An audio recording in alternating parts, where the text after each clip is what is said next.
Ya, selamat sore untuk teman-teman, sobat kopi, khususnya semua petani kopi di seluruh Nusantara. Semoga kita semua dalam keadaan sehat walafiat. Ya, teman-teman, hari ini kita akan bahas sedikit tentang klon atau jenis kopi apa yang sebenarnya bagus untuk kita kembangkan. Oke, tapi baik teman-teman, sebelum kita ke pembahasan, kami ingatkan untuk semuanya, jangan lupa untuk selalu dukung kami, like, komen, dan subscribe di channel Kopi Edukasi. Oke, sebelum ke pembahasan, kita mau spill sedikit pohon kopi, keadaan di bulan Januari ini, di pertengahan ya. Nah, untuk teman-teman semua, ini kita spill sedikit. Ada tunas yang sudah mengeluarkan bakal-bakal bunga yang kemungkinan menunggu cuaca panas nanti akan mekar dia.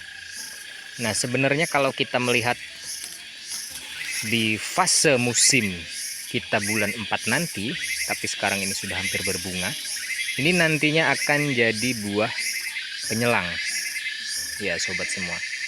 Nah, tapi asalkan kita mau, ya kita gas saja ketika di sana ada ruang. Tapi ketika kita memang ingin fokus ke buah musim rayanya, nah bisa kita buang di bagian sini. Nah, bagian sini ya. Nah, tapi kalau kita lihat keadaannya di pohon yang satu ini, selain ada tunas yang berbunga, di sini memang sudah hampir memasuki fase panen. Mungkin ini sekitar 3 minggu atau 1 bulan lagi dia sudah panen. Kalau untuk jenis ini, dia adalah tugu kuning. Klon yang paling populer mungkin di setiap daerah ya, tapi kurang tahu di daerah sobat semua seperti apa klon jenis ini. Tapi kalau di daerah kami, klon ini cukup banyak dikembangkan karena banyak alasan juga sebenarnya. Salah satunya adalah dia itu termasuk tahan cuaca,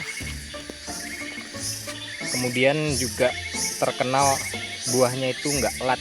Nggak lat itu biasanya ada istilah kalau petani kopi itu ada peceklik, masa susah.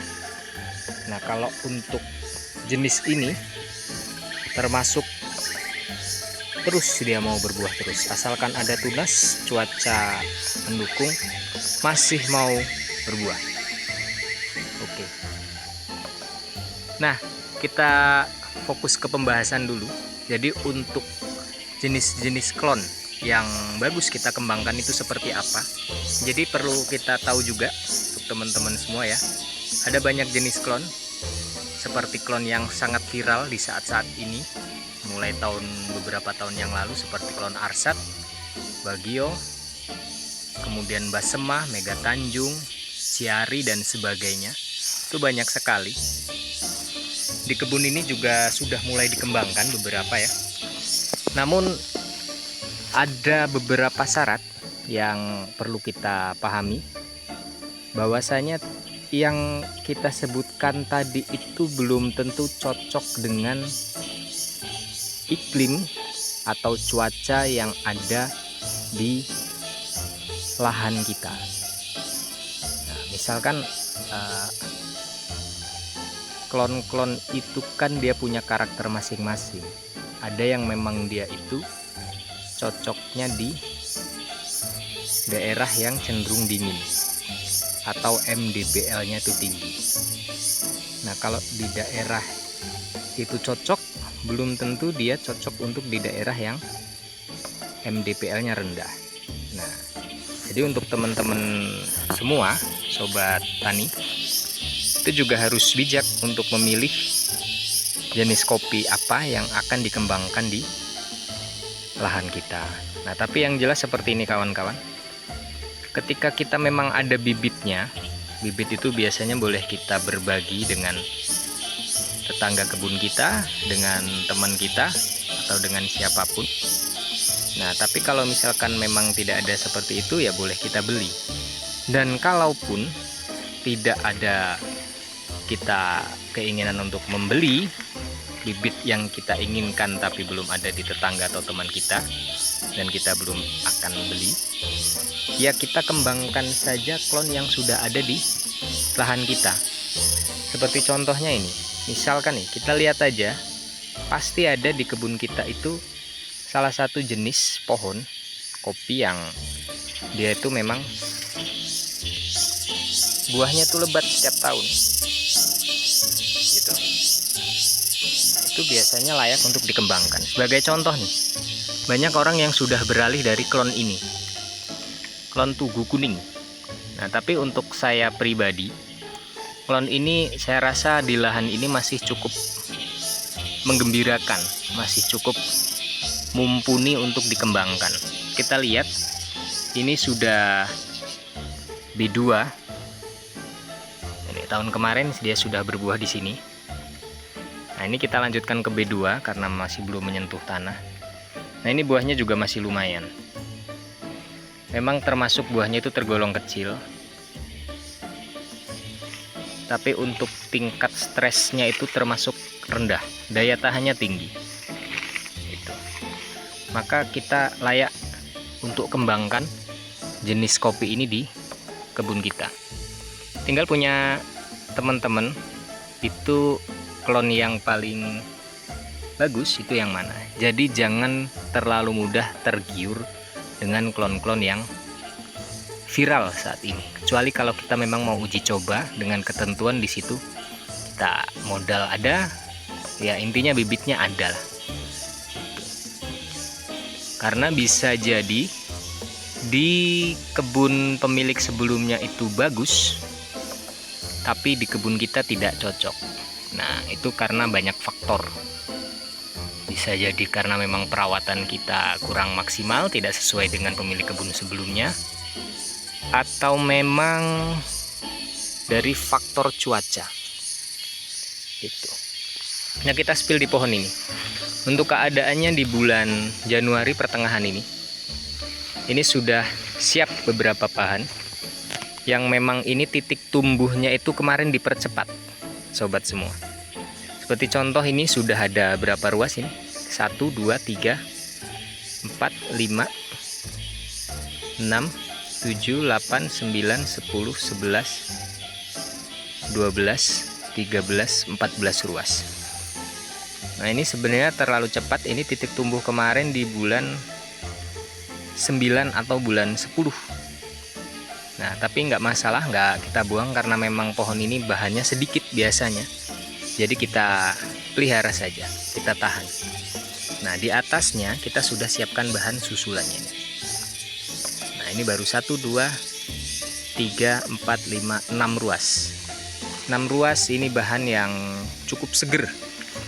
Harapannya nanti di bulan 2, bulan 3 dia akan berbunga raya. Nah, karena di kebun kita ini termasuk MDPL-nya rendah, jadi panen lebih awal daripada daerah-daerah lain. Nah, ada juga di ini sudah mulai mengeluarkan bakal bunga ya. Ini tanda-tanda buah penyelang di luar musim, tapi nggak masalah karena memang tidak terlalu banyak bahan. Gitu. Seperti di as yang ini dia tidak mengeluarkan bahan, tapi nggak masalah. Di sini juga masih ada, dan ini tunas baru, persiapan penyelangnya. Oke, nanti penyelang keluar, buah sudah sekitaran mungkin mata yuyu, sudah sebesar-besar buah lada. Nah, ini sudah akan naik lagi. Nah, jadi seperti itu keadaan. Oke ya, sobat semua, kita spill sedikit lagi pohon yang ini. Nah, ini untuk keadaan klon tugu kuning. Dompolannya cukup lebat ya, kawan. Oke, walaupun banyak yang meragukan, tapi untuk saya sendiri di lahan ini sangat cocok, saya rasa. Mungkin PR-nya perawatan di pemupukan, kemudian semut. Nah, ini juga nih kita spill sedikit. Ada satu pohon yang mati. Nah, dia kronologi matinya itu kuning, kemudian nanti mati ke bawah. Nah, ini sebenarnya nanti kita potong semua. Setelah habis buahnya kita potong dari bawah. Itu. Karena di sebelahnya sudah ada pengganti. Ini sudah ada pengganti ya, teman. Nah, ini untuk tunas yang akan berbuah nanti di luar musim, berbuah duluan, 2 tunas dia, atas bawah. Kita masih ada jarak, nggak masalah. Nah, nanti untuk andalan musimnya nih, 1, 2, 3, 4 ya. 1, 2, 3, 4. Cukup terlambat sebenarnya, tapi tidak masalah. Yang penting kopi kita mau berbuah saja, oke. Nah, karena sebenarnya untuk kenapa buah di luar musim itu dihindari, itu karena biasanya bolong-bolong. Nah, tapi itu disebabkan oleh hama. Maka PR kita kalau ingin main banyak buah juga di luar musim, kita harus rutin melakukan pengendalian hama. Oke ya. Oke, kita kembali lagi ke pembahasan. Jadi klon apa yang paling cocok di lahan kita itu adalah uji coba kita sendiri. Namun sangat bagus bagi teman-teman semua yang memang mau melakukan uji coba, atau setidaknya ketika akan memasukkan klon-klon baru, kita juga menyesuaikan MDPL klon daerah asalnya dengan MDPL lahan kita itu ada di berapa meter MDPL. Oke, mungkin segitu saja untuk pembahasan siang hari ini. Oke, tetap semangat para petani kopi. Terima kasih. Jangan lupa like, komen, dan subscribe channel Kopi Edukasi.